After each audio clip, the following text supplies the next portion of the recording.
Our headlines today. The US gives Ukraine until Thursday to back a new peace plan to end the war with Russia, as President Zelensky warns his country is facing one of the most difficult moments in its history.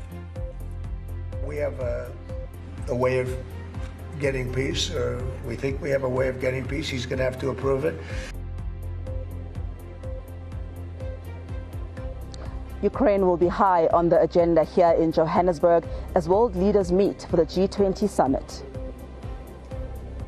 Retailers selling illegal vapes will be fined up to £10,000 and face prison under plans expected to be announced in the budget. Hundreds of extra passengers will be attempting to travel from Euston this morning after there was major disruption to West Coast mainline rail services yesterday. Routes between Stafford and Crewe, Stoke-on-Trent, Manchester, Piccadilly and Derby were all affected. Network Rail said the issue had been caused by a signalling power failure, but lines have now been reopened. The Environment Agency has declared a critical incident after a mountain of waste dumped next to a river in Oxfordshire. Protective barriers will be installed to prevent waste from the pile, which is 490 feet long and 20 feet high, from entering the water.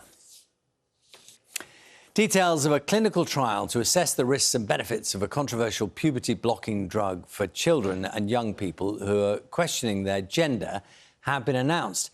King's College London researchers leading the trials say there is a lack of evidence around the impact of the drugs on the physical, social and emotional well-being of young people. Let's have a look at some of the front pages for you. Several of the papers leading with Volodymyr Zelensky's decision whether or not to accept a US-backed peace deal with Russia. That's Daily Mail, you can see, calling it an agonising choice for the Ukrainian president.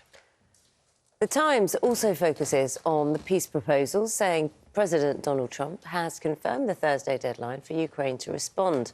President Zelensky said his country was facing one of the most difficult moments in its history.